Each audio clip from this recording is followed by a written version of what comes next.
ಮೀನುಳಿ ನಾಟಿಕೋಳಿ ಅನ್ನೋದು ಗೊತ್ತಿಲ್ಲ.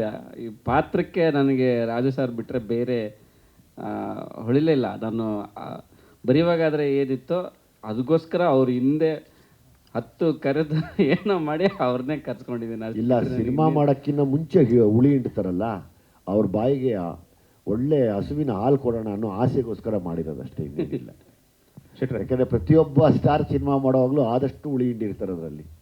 ಆಮೇಲೆ ಅವರು ಬೇಡಮ್ಮವ್ರ ಪ್ರಶ್ನೆ ಕೇಳಿದ್ರಲ್ಲ ಕಬ್ಬಿಂದು, ಈ ಕಥೆನೇ ಮೂಲ ಅದೇ. ಯಾಕಂದರೆ ಕೆಲಸಕ್ಕೆ ತಕ್ಕ ಕಾಸು ಅಂದರೆ ಅವಾಗೆಲ್ಲ ಧಾನ್ಯಗಳು ಎಕ್ಸ್ಚೇಂಜ್ ಇತ್ತು. ಕಾಸು ಬೇಕು ಅನ್ನೋದೇ ಮೊದಲನೇ ಅವರು. ಅಂದರೆ ಇವತ್ತು ಜಾಸ್ತಿ ಕಾಸು ಬೇಕು ಅನ್ನೋದು ಹೋರಾಟ ನಡೀತಿದೆ. ಈ ಸಿನಿಮಾ ಇರೋದು ಕಾಸು ಕೊಡಿ ಅನ್ನೋದು. ಅವಾಗೊಂದು ಕಾಸಿನ ಕ್ರಾಂತಿ ನಡೀತು. ಸೊ ಕಾಸೇ ಕೊಡ್ತಾ ಇರಲಿಲ್ಲ, ಇವಾಗ ಜಾಸ್ತಿ ಕಾಸು ಅನ್ನೋದು ಪಾಯಿಂಟ್ ಇವಾಗ. ಸೊ ಎಷ್ಟೇ ದೂರ ಹೋದ್ರೂ ಮೂಲ ಅದೇ. ಸೊ ಈ ಸಿನಿಮಾದ ಉದ್ದೇಶನೂ ಅದೇ. ಇನ್ನು ಬೇರೆ ಬೇರೆ ಆಯಾಮಗಳಿದ್ದಾವೆ, ಅದು one of the major point ನಮ್ಮ ಸಿನಿಮಾದಲ್ಲಿ. ಶೆಟ್ರೆ, ರಮೇಶ್, ಬೇಕಂತಲೇ ಬಂದದ್ದ ಅಥವಾ ದಾರಿ ತಪ್ಪಿ ಬಂದದ್ದ ಸರ್? ಬೇಕು ಅಂತ ಬಂದದ, ದಾರಿ ತಪ್ಪಿ ಬಂದದ ಅಲ್ಲ. ಆ್ಯಕ್ಚುಲಿ ನಾನು ಸೈಡಿಗೆ ನಿಂತಿದ್ದೆ, ಅವ್ರು ಹೇಳ್ಕೊಂಬಂದರು ಫಸ್ಟಿಗೆ. ಆಮೇಲೆ ಸರ್ ನನಗೆ ಡೇಟ್ ಇಲ್ಲ ಸರ್, ನನಗೆ ಅಷ್ಟು ನನಗೆ ಏನು ಮಾಡೋದು ಸರ್ ಹಂಗೆ ಹಿಂಗೆ ಅಂತ. ಆಮೇಲೆ ಅವರು ಒಂದು ಥ್ರೆಟನ್ ಮಾಡಿದ್ರು, ಆಮೇಲೆ ಇಮೋಷ್ನಲ್ ಬ್ಲ್ಯಾಕ್ ಮೇಲ್ ಮಾಡಿದ್ರು.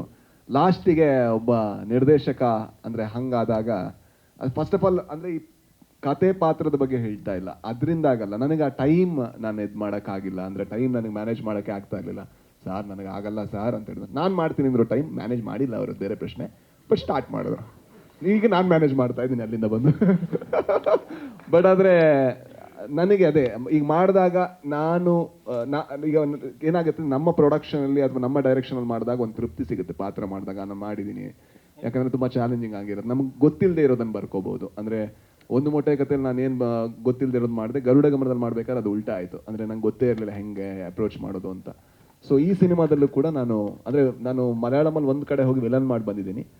ಬಟ್ ಇದರಲ್ಲಿ ಏನು ಮಾಡಿದ್ದೀನಿ ಆದರೆ ನನಗೆ ಗೊತ್ತಿರಲಿಲ್ಲ ಹೆಂಗೆ ಮಾಡೋದು ಅಂತ. So it was challenging. ಹಾಗಾಗಿ ಇದು ಮಾಡಿದ್ಮೇಲೆ ನನಗೆ ಖುಷಿ ಇದೆ. ಅಂದರೆ ಓಕೆ, ನನಗೆ ಇಲ್ಲಿ ತನಕ ನಟನಾಗಿ ನನಗೆ ಗೊತ್ತಿಲ್ಲದೆ ಇರೋದು ಮಾಡಿದ್ದೀನಿ. ಸೊ ಹೇಗೆ ಕಾಣಿಸುತ್ತೆ ಅಂತ ನೋಡಬೇಕು ಅಂತ ನಾನು ಕುತೂಹಲದಿಂದ ಇದ್ದೀನಿ. ಸರ್, ಈಗ ನಿಮ್ಮ ಮಂಗಳೂರು ಸ್ಲ್ಯಾಂಗು ನಮ್ಗೆ ಇಷ್ಟ ಆಗುತ್ತೆ, ನೀವು ಬೆಂಗಳೂರು ಭಾಷೆನೂ ಮಾತಾಡ್ತೀರಿ. ಇಲ್ಲಿ ಕೋಲಾರ ಸ್ಲ್ಯಾಂಗು ಅದು ಕೇಳೋದಕ್ಕೆ ಉತ್ತರ ಕರ್ನಾಟಕ ಥರನೂ ಇದೆ. ಸೊ ಅದೆಷ್ಟು ಟಫ್ ಆಯಿತು ಅಂತ, ಯಾಕಂದರೆ ಆಡಿಯನ್ಸ್ಗೆ ಅದು ರೀಚ್ ಆದರೆ ಮಾತ್ರ ಕ್ಯಾರೆಕ್ಟ್ರು ವೆಯ್ಟೇಜ್ ಜಾಸ್ತಿ ಆಗುತ್ತೆ. ಹೌದು ಹೌದು. ಸೊ ಆ ವರ್ಕ್ ಹೇಗಿತ್ತು, ಆ ಲ್ಯಾಂಗ್ವೇಜ್ ನೀವು ಎಷ್ಟು ಪರ್ಫೆಕ್ಟಾಗಿ?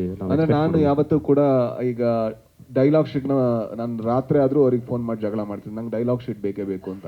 ಅದೇ ಅಂದರೆ ಏನಂದರೆ ನಮಗೆ ಆಡಿಯನ್ಸ್ ದುಡ್ಡು ಕೊಡೋದು ನಾವು ಡೈಲಾಗ್ ಬಾಯಟ್ ಹೊಡಿಯೋಕ್ಕಲ್ಲ, ನಾವು ಅಲ್ಲಿನ ಪಾತ್ರ ಥರ ಕಾಣಿಸೋದಕ್ಕೆ.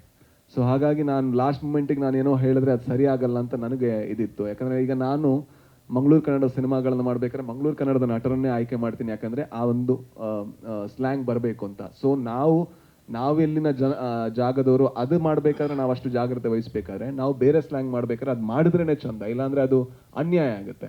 ಹಾಗಾಗಿ ನಾನು ಮಂಜನ್ನ ಫಸ್ಟಿಗೆ ಅವ್ರು ಬರಬೇಕಾದ್ರೆ ಕ್ಯಾರವಾನಿಗೆ ಬರಬೇಕು, ಇದು ಹೆಂಗೆ ಇದು ಎಲ್ಲಿ ಕಾ ಬರುತ್ತೆ, ಎಲ್ಲಿ ಇದು ಬರುತ್ತೆ, ಓ ಇದಾ ಅಂತ. ಮತ್ತು ಡೈಲಾಗ್ ಬೇರೆ ಲೆಂತಿ ಇತ್ತು. ಫಸ್ಟ್ ದಿವಸ ಅಂತೂ ನಂಗೆ ತಲೆ ಎಲ್ಲ ಹಾಳಾಗೋಗಿದೆ, ಅಂದರೆ ಅಷ್ಟು. ಬಟ್ ಆದರೆ ಅವ್ನು ತುಂಬ ಕಾನ್ಫಿಡೆಂಟ್ ಆಗಿ ಟಾಂಟಿಯಾಗಿ ತುಂಬ ಕೂಲಾಗಿ ಮಾತಾಡ್ತಿರ್ತಾನೆ. ನನ್ನ ಒಳಗಡೆ ಡೈಲಾಗ್ ಬರ್ತಾ ಇಲ್ಲ. ಬಟ್ ಅದನ್ನು ಪ್ರಾಕ್ಟೀಸ್ ಮಾಡಿರೋ ಕಾರಣದಿಂದ ಅದೆಲ್ಲ ಈಸಿ ಆಯಿತು. ಬಟ್ ಇದೇ ಅಲ್ವಾ ಸರ್ ಆ್ಯಕ್ಟರ್ ಚಾಲೆಂಜು. ಒಬ್ಬ ನಟನಿಗೆ ಮಾತ್ರ ಈ ಒಂದು ಬದುಕಿರುತ್ತೆ. ಅಂದರೆ ಹಲವಾರು ಬದುಕುಗಳು ಅವನಾಗಬಹುದು, ಹಲವಾರು ಭಾಗದ ಜನ ಅವನಾಗ್ಬೋದು. ಐ ಥಿಂಕ್ ಆ ಭಾಗ್ಯ ನಮಗಿದೆ. ಅದನ್ನು ನಾವು ತುಂಬ ಚೆನ್ನಾಗಿ ಮಾಡಬೇಕು ಆ್ಯಂಡ್ ತುಂಬ ರೆಸ್ಪೆಕ್ಟ್ಫುಲ್ ಇರಬೇಕು ಅದ್ರ ಬಗ್ಗೆ. ಆಗಿದ್ದೀನಿ ಅಂತ ನನಗೆ ನನ್ನ ಟೀಚರ್ಗಳು ಏನು ಹೇಳ್ಕೊಟ್ಟಿದ್ದಾರೆ ಅದನ್ನು ಮಾಡಿದ್ದೀನಿ ಅಂತ ಅನ್ಸುತ್ತೆ ನನಗೆ. ರಾಜ್ ಸರ್, ಇಲ್ಲಿ ಅಭಿಲಾಷ್. ಹಲೋ ಅಭಿಲಾಷ್. ಈ ಟೀಸರ್ ಟ್ರೈಲರಲ್ಲಿ ಯಾವ್ದಾದ್ರು ಕಾರಿಂದ ಅಥವಾ ಮನೆಯಿಂದ ಕಾಲು ಹೊರಗೆ ಬಂದರೆ ಅದು ರಾಜ್ ಬಿ ಶೆಟ್ಟಿ ಅಂತ ಇನ್ನು ನಾವು ಒಪ್ಕೊಳ್ಬೋದಾ? ನಾನು ಅದೇ ಹೇಳಿದೆ, ಅಂದರೆ ಈಗ ಸೂಫ್ರಮ್ ಸೋಲಿ ನಾನು ಕಾಲು ಇಡಬೇಕಾದ್ರೆ ಸ್ವಲ್ಪ ಬೇರೆ ಥರ ಇಡ್ತೀನಿ, ಇದರಲ್ಲಿ ಕಾಲು ಇಡಬೇಕಾದ್ರೆ ಅದೇ ಕಾಲೇ.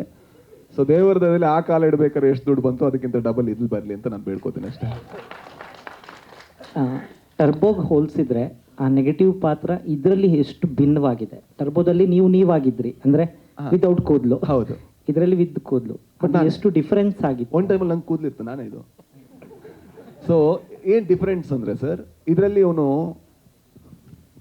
ಒಬ್ಬ ಖಳನಾಯಕ ಎಲ್ಲ ಇಮೋಷ್ನಲ್ ರೇಂಜಿಗೆ ಹೋಗ್ತಾನೆ. ನಾನು ನೋಡಿಲ್ಲ, ಐ ಥಿಂಕ್. ಅಂದರೆ ನಾರ್ಮಲಿ ಏನಿರುತ್ತೆ, ನಾಯಕನಿಗೆ ಆ ಇಮೋಷ್ನಲ್ ರೇಂಜ್ ಇರುತ್ತೆ, ಅವನೊಂದ್ಸಲ ಬೀಳ್ಬೋದು. ನಮ್ಮ ಇಂಡಸ್ಟ್ರಿಗಳಲ್ಲಿ ಅವನ ಹತ್ರ ಖಳನಾಯಕ ಅಲ್ಲ, ಅಥವಾ ಅವ್ನು ಲೋ ಆದರೆ ಖಳನಾಯಕ ಅಲ್ಲ, ಅವನ ದುಃಖವನ್ನು ವ್ಯಕ್ತಪಡಿಸಿದ್ರೆ ಖಳನಾಯಕ ಅಲ್ಲ. ಅವನು ಆ್ಯಕ್ಚುಲಿ ತುಂಬ ಕೆಟ್ಟ ವ್ಯಕ್ತಿ ಇರ್ಬೋದು, ಬಟ್ ಅವನ ದುಃಖ ಅವನಿಗೆ ದುಃಖ ಅದು. ಕರೆಕ್ಟ್ ಅಲ್ವಾ? ಆ ಎಲ್ಲದನ್ನ ಎಕ್ಸ್ಪ್ಲೋರ್ ಮಾಡುವಂಥ ಸ್ಪೇಸು ಈ ಪಾತ್ರಕ್ಕೆ ಇತ್ತು. ಸೊ ಕೆಲವು ಸಲ ಅವರು ಯಾವ ಥರ ಸೀನ್ ಬರಿತಾ ಇದ್ರು ಅಂದರೆ ಅವ್ರಿಗೆ ಹೇಳ್ಕೊಳ್ಳೋದಕ್ಕೆ ಸ್ವಲ್ಪ ಮುಜುಗರ ಆಗ್ತಾ ಇತ್ತು. ಸರ್ ಈ ಥರ ಒಂದು ಬರ್ದಿದ್ದೀನಿ, ನೀವು ಮಾಡ್ತೀರೋ ಇಲ್ಲೋ ಗೊತ್ತಿಲ್ಲ ಅಂತ. ಹಾಂ ಮಾಡ್ಬೋದು ಸರ್ ಮಾಡ್ಬೋದು. ಅಲ್ಲ ಸರ್ ಸ್ವಲ್ಪ ಇಂಟೆನ್ಸ್, ಹಾಂ ಮಾಡ್ಬೋದು ಅಂತ ನಾನು.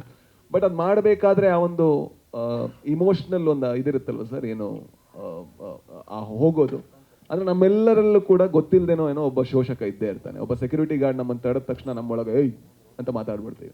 ಐ ಥಿಂಕ್ ನಾವು ಅದನ್ನು ನರ್ಚರ್ ಮಾಡಬೇಕು ಸಿನಿಮಾಗೋಸ್ಕರ ಮಾತ್ರ.